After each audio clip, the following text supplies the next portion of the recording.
ආශ්‍රී වෙජීත් සමග සම්බන්ධ වෙච්ච ඔබ සාදරයෙන් පිළිගන්නවා. අමුද්‍රව්‍ය කිහිපයක් භාවිතා කරලා ගුණාත්මක බවින් යුතුව පෝෂ්‍යදායක ආහාර වට්ටෝරු පිළියෙල කිරීම තමයි අපගේ අරමුණ. අද මේ සඳහා මම ලෑස්ති කළ තියෙනවා ඩේට්ස් සහ කිරි කොකෝ පවුඩර් කෙසෙල් භාවිතා කරලා හදන මූස් නැමැති පුඩින් වර්ගය. මේකට තමයි ඩේට් චොක්ලට් මූස්. මේක ඉතාමත්ම පහසුවෙන් ඉතාමත්ම කුඩා කාලයකින් පිළියෙල කරගන්න පුළුවන් ඉතාමත්ම රසවත් පුඩින් වර්ගයක්. මේ සඳහා මුලින්ම කෙසෙල් සහ කොකෝ පවුඩර් එතකොට ඩේට් පුඩාවට කපාගෙන ඇට ඉවත් කරගෙන ඩේට් ඒ වගේම මෙතන මම පාවිච්චි කරලා තියෙනවා පොල් කිරි. ඔබට අවශ්‍ය නම් ෆ්‍රෙෂ් මිල්ක් මේ සඳහා භාවිතා කරන්න පුළුවන්.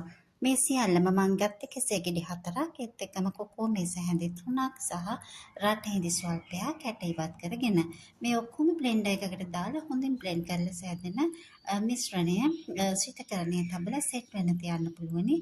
පැය භාගයක් විනාඩි 45ක් පමණ.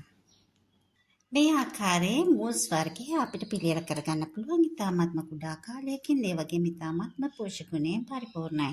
මේ සඳහා මම සීනි භාවිතා කරේ නැහැ. ඔබට අවශ්‍ය නම් පැණි රස මීට වඩා අවශ්‍ය නම් සීනි රතු සීනි හැඳි 3ක් පමණ භාවිතා කරන්න පුළුවනි. එහෙම නැත්නම් මේකේ තියෙන පැණි රස ඉතාමත්ම ප්‍රමාණවත්. මොකද මේකේ තියෙන රටින් දිවල තියෙන පැණි රස ඉතාමත්ම ප්‍රමාණවත්.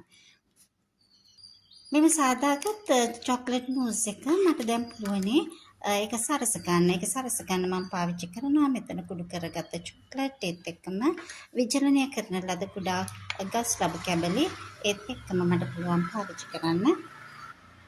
මේ තමයි මම කුඩාවට කපාගත්ත පැණි කජෝ. මේ සියලුම භාවිතා කරලා මට පුළුවනි මේ සාදාගත්ත මූස් පුඩින් වර්ගය ඉතාමත්ම සුළු වේලාවකින් ලස්සනට සරසගෙන පොඩි දරුවන්ට ඉතාමත්ම කැමැති වෙන විදිහට ඒගොල්ලන්ට රුචිය වැඩ වෙන ආකාරයකට මේක සරසගෙන පාවිච්චි කරන්න පුළුවන්.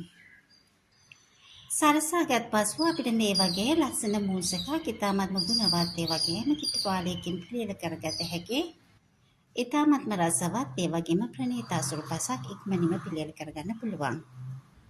අවසානයට මේ වගේ සංග්‍රහ කිරීම සඳහා හෝ භාවිතා කිරීම සඳහා කුඩා හන්දක් සමග මේ වගේ පිළිගන්නන්න පුළුවන්. මේ වීඩියෝවට සම්බන්ධ වෙච්ච ඔබ සැමට ඉතාමත්ම ස්තුතියි. අපි නැවතත් වීඩියෝවකින් හමු වෙමු ඉක්මනින්. ඔබ සැමට සුබ දවසක්.